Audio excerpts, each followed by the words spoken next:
vamos a hacer un ejercicio de sólidos cristalinos en el cual vamos a determinar la densidad y el factor de empaquetamiento de un compuesto, ¿no? En este caso tenemos dos átomos diferentes entre calcio y flúor, y es el siguiente enunciado, ¿no? Dice, calcula el factor de empaquetamiento y la densidad de un compuesto de calcio con 2 flúor en una celda cúbica. Nos muestran aquí la celda cúbica. Si se tiene la siguiente información: los átomos de calcio se encuentran en los vértices y en el centro de cada una de las caras. Si se partiera el cubo en 8 nuevos cubos, en el centro de cada uno de los 8 nuevos cubos habría un átomo de flúor. La interacción más fuerte y por ende el que determina el tamaño de la celda es el que se establece entre un átomo de flúor en el centro de uno de los 8 nuevos cubos y el átomo de calcio más cercano, ¿sí? Nos dan los datos: los radios iónicos del calcio 2+, 99 picómetros, el flúor menos con 136 picómetros, los radios atómicos 174 picómetros para el calcio, flúor 72 picómetros. Nos dan las masas atómicas o pesos moleculares: el calcio pesa 40 gramos mol y el flúor 19 gramos mol, ¿sí? Pues aquí hay bastante información. Vamos a ir desglosando paso a paso cómo calcular el empaquetamiento y la densidad de este material. Lo primero es realizar el conteo de átomos, ¿sí? Es decir, cuánto es el total de átomos que hay en esta celda unitaria. El enunciado nos dice que los átomos de calcio están en los vértices y en las caras, ¿sí? Las caras es los que estoy señalando aquí. Estos son las caras. Hay 6 caras: 1, 2, 3, las otras no las puedo ver. Aquí está otra 4, 5 y atrás está otra cara. Entonces hay 6 caras. 6 caras por un medio me da 3. Hay 8 vértices, son los que estoy señalando en blanco. Son 8 vértices por un octavo. Me daría 4 átomos en total de calcio que contribuyen a la celda unitaria. Posteriormente nos dice que este cubo se divide en 8 nuevos cubos y en el centro de cada cubo nuevo hay un átomo de flúor. Son los átomos de color verde. Entonces los flúor están dentro de la celda unitaria, contribuyen. Cada átomo contribuye, es decir, que hay 8 átomos de flúor, ¿sí? Ya tenemos los átomos de calcio que hay y los átomos de flúor. Procedemos ahora a ver el siguiente criterio, que nos va a ayudar a indicar qué radio voy a utilizar, si radios iónicos o radios atómicos. Es un criterio muy sencillo y es el siguiente: si la diferencia de electronegatividad entre dos átomos, entre la interacción más fuerte de los dos átomos, digo entre dos átomos y la interacción porque hay ejercicios en los cuales tenemos 3 átomos diferentes. En este caso pues solamente tenemos calcio y flúor, ¿sí? Bueno, si esta diferencia de electronegatividad entre dos átomos es mayor o igual a 1.7, se utilizan radios iónicos. Si esta diferencia de electronegatividad es menor a 1.7, se utilizan radios atómicos. ¿Eso en qué se traduce? Pues que tenemos que buscar con la escala de Linus-Pauling el valor de electronegatividad para el flúor, es el átomo más electronegativo, y el valor de electronegatividad del calcio. En este caso, el flúor vale 4, calcio vale 1, sacamos la diferencia de electronegatividad, 4 menos 1 me da 3, por lo tanto voy a ocupar los radios iónicos, ¿sí? Y ya tengo el criterio para saber que es un compuesto iónico. De hecho es un metal con un no metal, pero hay que utilizar este criterio para que no haya problemas, ¿no? Muchas veces se puede confundir si es un compuesto iónico o covalente. Ahora, vamos a sacar la fracción de empaquetamiento. Hay que recordar que la fracción de empaquetamiento es el volumen total ocupado por los átomos que se modelan como esferas entre el volumen de la celda unitaria, ¿sí? Entonces, aquí tenemos una suma que va de 1 a n. En este caso tenemos 2 átomos diferentes: los átomos blancos, que son calcio, y los átomos de flúor, que son verde. Entonces aquí tenemos que hacer una suma: el volumen ocupado por los átomos de calcio más el volumen de los átomos ocupados de flúor entre el volumen de la celda. Entonces es muy sencillo. ¿Qué dice la ecuación? N de I 4/3 de pi r cubo. Recuerda que este es el volumen de una esfera. Para el calcio son los N de calcio por 4/3 de pi r de calcio al cubo. Recordemos que esta es la ecuación de una esfera, entre A cúbica. Recuerden que el volumen de la celda es A cúbica. Posteriormente me dice más los átomos de flúor por el radio de cada flúor, ¿sí? Sería 4/3 de pi r por el flúor al cubo entre A cúbica. Muchos pensarán de ustedes que esto se puede factorizar, lo cual es correcto, ¿sí? ¿Qué pasa? Si yo factorizo el 4/3 de pi y el a cúbica, pasa lo siguiente, 4pi entre 3a cúbica, ¿sí? Y nada más quedaría por n de calcio por el radio del calcio al cubo, más n de flúor por el radio de flúor al cubo, ¿sí? Ya sea que lo hagan de esta forma o lo factoricen. Lo más fácil es factorizar, porque en la calculadora es más rápida la operación. Entonces, fíjense, esta ecuación que está aquí ya la determinamos hace un momento. Los átomos de calcio son 4, ya hicimos el conteo de átomos. Los átomos de flúor son 8. El problema también me da el radio iónico de calcio y el radio iónico de flúor, ¿sí? Entonces vamos a sustituir esos valores. Aquí están: 4 átomos de calcio por su radio iónico, 8 por su radio iónico, entre 3. Entonces, fijan, la fracción prácticamente estaría resuelta. Solamente nos faltaría encontrar el valor de A, que vamos a encontrarlo más adelante. Entonces ya tenemos la ecuación de la fracción volumétrica del empaquetamiento. Solamente restaría encontrar el valor de la arista. En este caso es la arista, en un momento la vamos a calcular, ¿sí? Posteriormente también calculamos la densidad de este material, ¿sí? De este compuesto iónico. Sabemos que la densidad es la masa de todos los átomos o iones por celda unitaria entre el volumen total.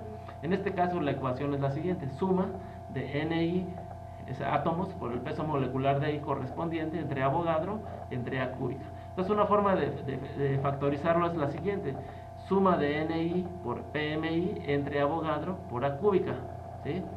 Ahora, tenemos átomos de calcio y átomos de flúor. Tenemos que multiplicar esta ecuación. ¿Cómo se desarrolla? N de calcio por el peso molecular correspondiente del calcio más N de flúor por el peso molecular de flúor. No puedo mezclar N de calcio con peso molecular de flúor. ¿Por qué? Porque es por separado, ¿sí? Esta es la contribución de la densidad de cada átomo, ¿sí? Entre Avogadro por A cúbica. Entonces también ya tenemos N de calcio es 4, tenemos el peso molecular del calcio, tenemos N de flúor del conteo de átomos y tenemos justamente también el peso molecular. Si nosotros sustituimos, tenemos lo siguiente: 4 por 40 gramos de calcio por mol de calcio, más 8 por 19, ¿sí? Esos son los pesos moleculares, entre el número de Avogadro por A cúbica, ¿sí? Entonces, en este caso, también estaría prácticamente resuelto el problema si tenemos el valor de la arista, ¿sí? Entonces, ahora, ¿cómo se calcula la arista? Para calcular la arista, vamos a tener que hacer lo siguiente, ¿sí? Tenemos que encontrar, el enunciado nos dice: la interacción más fuerte se da entre un átomo de calcio y flúor. En este caso puede ser cualquier interacción. Puede ser este que está aquí, estoy señalando, con el que está acá.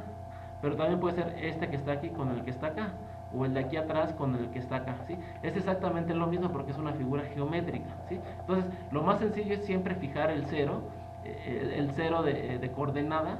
Vamos a hacer coordenadas, ¿sí? Para calcular esta distancia, ¿sí? En otras palabras, quiero calcular qué distancia hay de aquí a acá, del centro de esta esfera al centro de esta esfera verde. En otras palabras, de esta esfera de calcio aquí a esta de flúor. Esta es la distancia que vamos a calcular. Pero esta distancia también, si lo vemos así, esta distancia es la suma del radio del flúor más la suma del radio del calcio, ¿sí? Pero eso lo tenemos que relacionar con la arista. Entonces, ¿cómo lo relacionamos? Tenemos que sacar coordenadas en el espacio, ¿sí? Fíjense, vamos a hacerlo. Recordemos que de aquí hasta acá vale A, de aquí a acá todo vale A, esta es la arista, A al cubo, esto vale A, la altura vale A. Entonces, si yo pongo que estoy señalando, digo que están en las coordenadas 0A, 0A, 0A, tengo que ver ahora qué coordenadas tiene justamente el átomo más cercano. En este caso yo voy a escoger el que está aquí.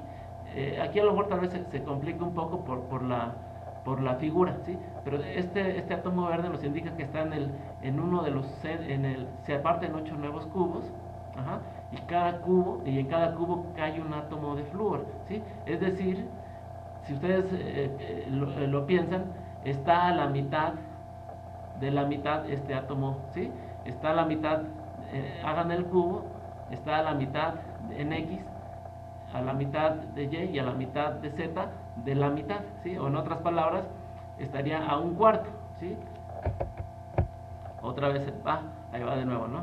0, 0A, aquí está. Este estaría exactamente para acá, movido en este eje, si lo veo así, un cuarto de A. Hacia abajo su centro está un cuarto de A. y está metido en el eje Z, ¿sí? Aquí es indiferente ustedes qué coordenadas pongan. Ustedes pueden llamarla a su origen X, Y, Z y modificarlo, ¿sí? Pueden hacer que sus coordenadas hacia abajo sean positivas, es indiferente. ¿Por qué? Porque la ecuación de la distancia entre dos puntos que vamos a ocupar, x2 menos x1 al cuadrado más y2 menos y1 al cuadrado más z2 menos z1 al cuadrado, al elevar al cuadrado cualquier cantidad negativa se hace positiva. Entonces fíjense, ya que tenemos las coordenadas de calcio, 0, 0, 0A, 0A, 0A, un cuarto de A, las introducimos aquí, x2 menos x1, un cuarto de A menos esta, y2 menos y1, z2 menos z1, ¿sí? Y tenemos lo siguiente, un cuarto de A menos 0 al cuadrado para cada uno.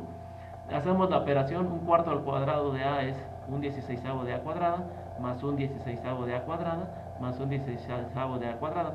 Esto nos da 3 16avos de A cuadrada. Si hacemos la operación, sacamos, hacemos la operación de los radicales, nos quedaría que la distancia es raíz de 3, raíz de 16 es 4, y la A cuadrada se va con la raíz, nos quedaría raíz de 3 cuartos de A es igual a D, ¿sí? Ahora, esto que tenemos aquí es la relación con la arista, ¿sí? Eso es muy importante. Ahora, esta distancia, ¿qué va a ser igual? Pues justamente va a ser a la suma del radio del calcio más la suma del radio del flúor. ¿Y qué suma es? Lo que vimos hace ratito, son los radios iónicos de calcio más radio iónico de flúor. En otras palabras, raíz de 3 cuartos de A es igual a D, pero D es la suma del radio del calcio más la suma del radio del flúor. Entonces 99 respectivo más 136 para flúor me da 235. Ahora, ya que tengo esto, pues ya puedo conocer, ya tengo nada más una incógnita, que es la arista. Despejo la arista, es 235 por 4 entre raíz de 3, me da 542 picómetros. Es decir, que esta celda unitaria tiene un valor de A 542 picómetros, ¿sí? Ya que tengo los 542 picómetros, sustituyo en la ecuación que teníamos al principio. Sí, aquí está, 4pi sobre 3, aquí era el valor de A al cubo, ya tenemos A vale 542 picómetros, ¿sí? Multiplico, era N de cobre, N de calcio, perdón, 4 por el radio de calcio, más 8 por el radio de flúor al cubo. Si ustedes hacen esta operación ya así factorizada, es la forma más sencilla de hacerlo, ¿sí? Esto nos daría una fracción ocupada del 63%, ¿sí? Quiere decir que 63% está ocupada y el resto está libre, ¿sí? Ahora, ya tengo entonces eso es lo más importante. Ya puedo calcular también la densidad. Nada más que la densidad siempre se tiene que expresar en gramos por centímetro cúbico, ¿sí? Es un sólido, gramo por centímetro cúbico. Entonces, esos 540, ya habíamos desarrollado la ecuación de la densidad. Esos 542 picómetros tengo que convertirlos a centímetros. Un picómetro equivale a 1 por 10 a la menos 12 metros, pero un metro equivale a 100 centímetros. Esto me da 542 picómetros, es lo mismo que tener 5.42 por 10 a la menos 8 centímetros. Ajá. Tengo ya el arista en centímetros, sustituyo en la ecuación de la densidad, que también previamente ya la habíamos tenido. 4 por 40 más 8 por 19 por el número de Avogadro por la arista al cubo. Entonces esta arista debe estar en centímetros para que la densidad me dan 3.25 gramos por centímetro cúbico. Es un dato razonable, ¿sí? Es un dato razonable.